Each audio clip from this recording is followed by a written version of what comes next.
Well, good morning. It's Friday morning here, and we're having a nice, beautiful, light snow. I can't think of a better time to talk about what is sacred, exploring the sacred in psychology, and ask this question. What does it mean for something to be sacred? Many people disconnect when we use that word, and I think it's something connected with religion. And that is a common idea that is acceptable, but it is not just a place, a moment, a feeling. In religion, it's something more universal and deeper. Across time and cultures, philosophers, psychologists, poets, and sages have sought to understand the sacred, how it shapes our lives, and how we might live more sacredly ourselves. Perhaps start with this image in your mind.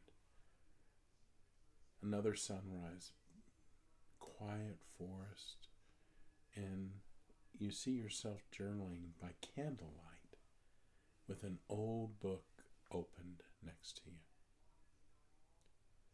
Today, we'll explore the concept of the sacred through the lenses of psychology, especially Transcendentalism, Romanticism, and Stoicism.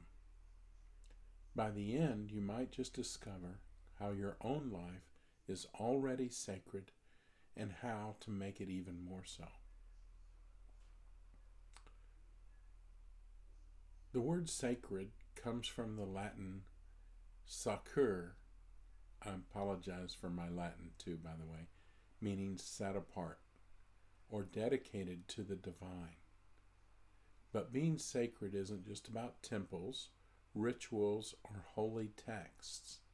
It's about how we perceive and experience meaning in our lives. Again, when I talk about the sacred, I'm talking about the perception, the experience of the meaning in our lives. To call something sacred is to recognize a profound importance to you, to me, to us. To see it as a gateway to something larger than ourselves. Whether that's God, the universe, your macro environment, your community, your family, or the infinite depths of our own souls. In psychology, Carl Jung described the sacred as a bridge to the unconscious. He believed that sacred symbols and rituals connect us to archetypes, which are universal symbols we believe are embedded deep within our psyches. How they got there is another question. The experience of the sacred is, in my work, the experience of meaning. That's from Carl Jung. Viktor Frankl, as you probably know from my earlier sessions, was a psychiatrist and a Holocaust survivor. He wrote in Man's Search for Meaning that our drive for meaning is the core of our humanity. For Frankl, sacredness wasn't about religion, but about finding purpose in even the most difficult circumstances. Please note that drive for meaning, and particularly the use of the word drive. That's something that we'll have sessions on later. Adler's drive to overcome. Freud's sexual drive. There's a significant pattern and theme throughout a lot of our work on identifying core or key drives for you. Another quote by Frankl: life is never made unbearable by circumstances, but only by lack of meaning and purpose. Boy, that's a hard one, and if you read his works, you'll see why he would come to that conclusion.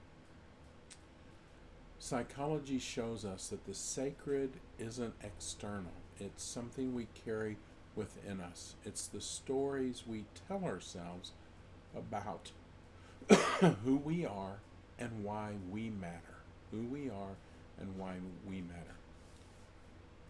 Now, the Transcendentalists like Ralph Waldo Emerson and Henry David Thoreau believe that the sacred is found in nature, and you'll see that influence in my work and in our connection to the divine within ourselves. A quote from Emerson is, the creation of 1,000 forests is in one acorn. For Thoreau, the sacred was a quiet life, spent close to nature, living deliberately. In his cabin on Walden Pond, he wrote about the beauty of simplicity and presence. Transcendentalists remind us that the sacred isn't distant. It's in the breeze, in the stillness of water, in the moment we pause long enough to see it. So, coming back to an open book, a book of poetry by a fireplace, a dimly, softly lit room. Romantic poets like Wordsworth, Keats, and Shelley believe that the sacred is experienced through awe and wonder. I tend to like this one the most. A flower, a starry night, the sound of distant thunder. These are gateways to the sublime. The world is too much with us, late and soon. Getting and spending, we lay waste our powers. From Wordsworth. What a beautiful thought for me. Romanticism teaches us that to see the sacred, to understand the sacred, we must slow down and let beauty pierce us, like the sudden sunbeam breaking through the clouds. For the Stoics, like Marcus Aurelius, Epictetus, I can never pronounce his name. The sacred is found in our inner world, our character, our virtue, our ability to respond with wisdom to life's challenges. And we're going to get to look at that in positive psychology. You have power over your mind, not outside events. Realize this and you will find strength. Or you will find the sacred. To the Stoics, sacredness isn't in grand gestures. It's in small, consistent acts of integrity, courage, and self-control.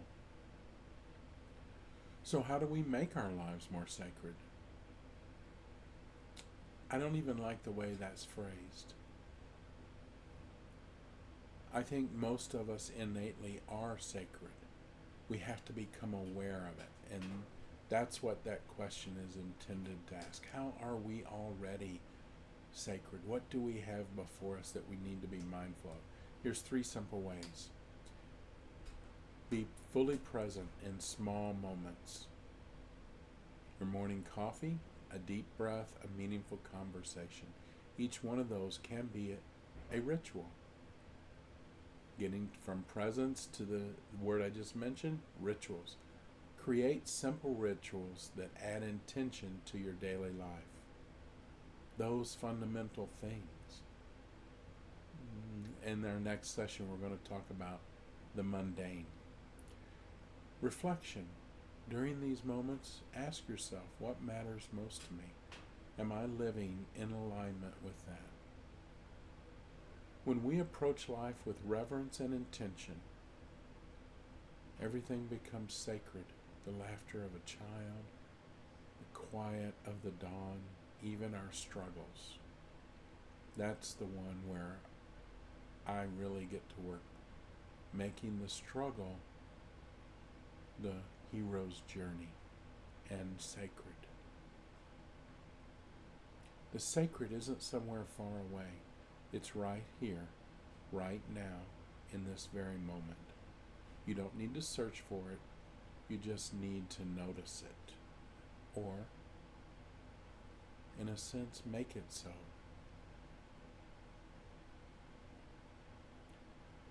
Some of my friends from Star Trek, The Next Generation, will recognize that phrase. So live as if every moment is sacred, and soon most will be. If this message spoke to you, let me know in the comments below. How do you find the sacred in your life? Don't forget to like, subscribe, and share this with someone who might need a reminder of the sacred today. Thank you for being here. Until next time, take care of yourself, keep seeking the sacred, and as always,